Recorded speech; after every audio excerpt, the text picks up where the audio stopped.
Good morning, students.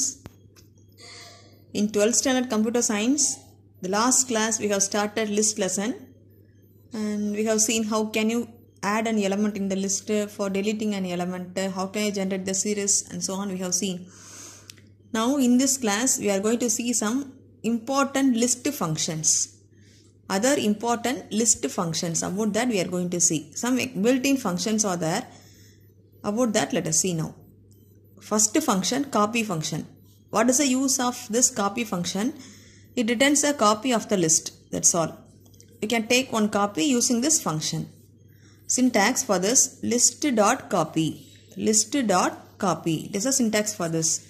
Let us see some example. A is equal to 1, 2, 3 is a list. I am giving B equal to A.copy. So what will happen here?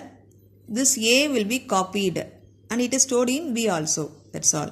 The same list can be copied in B. Now when I am printing print B, it will display the same answer 1, 2, 3. So after this line, both A and B has the same number of elements. Same elements are there. This is called copy function. Next function is what? Count.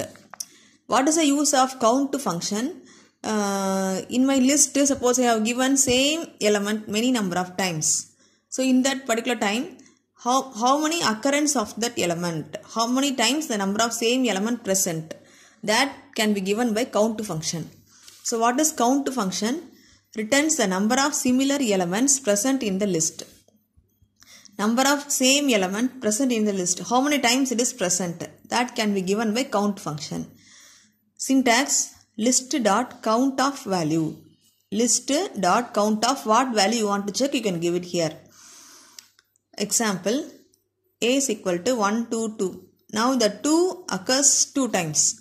So when I am giving B equal to A.count of 2. So what is the meaning of this? In A list, the count function, it counts how many times the 2 occurs. And this gives the answer as how many times? 2 times. So the 2 will be stored in B. Then I am printing B. Print B, answer is 2. That's all. This is called count function. It gives the number of times the same element appears on the list. That's all. Next function, index function. Simply it gives the index value of an element. That's all. It returns the index value of the first recurring element. That's all. It gives the index value of an element. Syntax, list.index of element. Here list.index, which element you want to find the index, you can give it here. That's all. So A is equal to 1, 2, 2. Now X is equal to A.index of 1. Here 3 elements are there. Already we know we can start the index with 0, 1, 2. Now for this 1 I want to find the indexes, so you can give like this. X is equal to A.index of 1. What is the index of 1? 0. So 0 will be stored in X. When I am printing X, it gives answer as 0. That's all. This is called as index function. It gives the index of an element. That's all. Next, reverse. From the name we can understand, it just reverses the list. The order of elements, it just reverses. That's all. So reverse, it reverses the order of the elements in the list. It simply displays it in the opposite direction.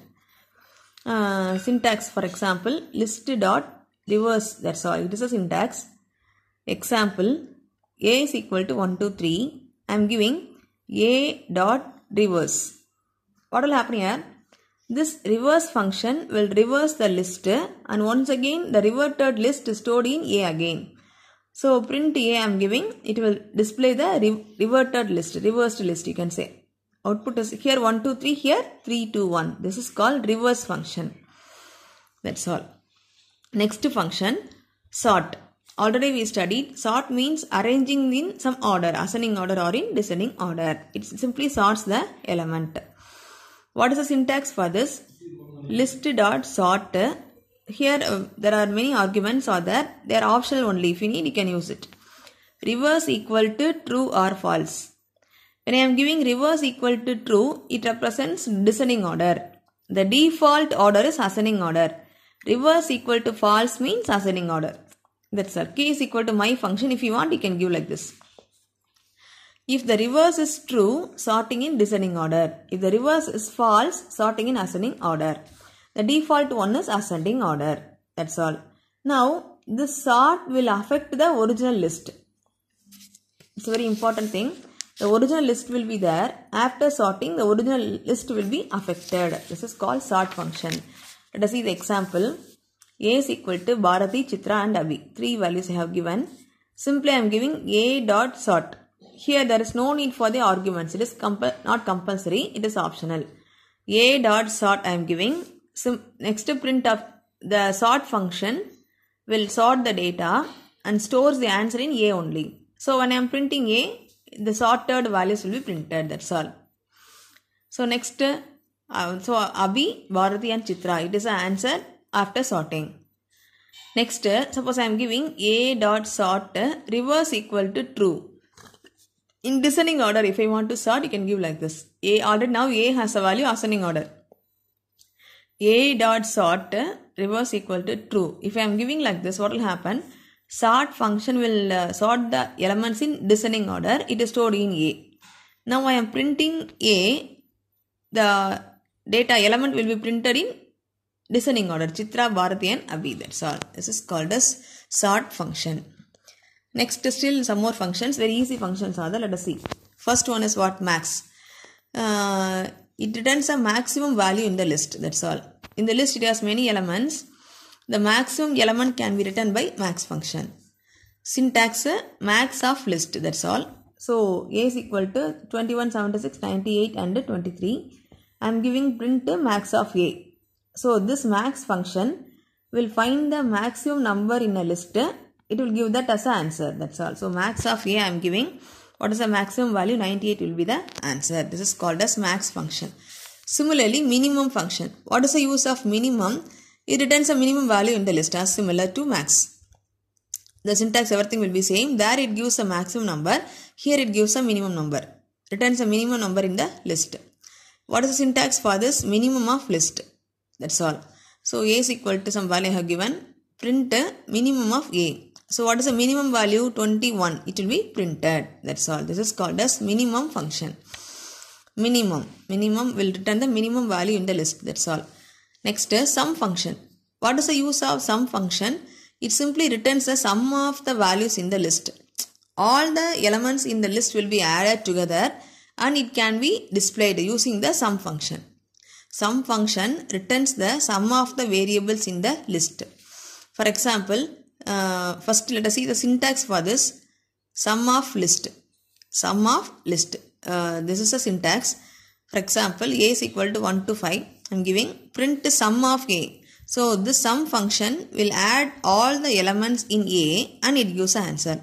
So, 1 plus 2 plus 3 plus 4 plus 5, 15. It is an answer will be given by sum function. That's all. This is called as sum function. So, children, with this list concept gets over. From the beginning, I can say once again, what is list we have started. And first we have started what is a list and how can you access the elements in the list, positive indexing, negative indexing, list length, and then accessing elements using for loop and all. Next, what we have seen, how to add element, changing the elements, inserting the elements, deleting, and for deleting many ways are there, delete, remove, pop, clear. Next we have seen about list function. And then list comprehension we have seen. Next, today we have started the functions, other important list functions. All are they. Copy, count, index, minimum, maximum, sum, all those things are important. So with this, the list concept in this lesson over. Next we are going to start with tuples in next class. So children, list is very base. When you thorough with list, the remaining you can study easily. Children, take down the notes thoroughly and learn. Thank you.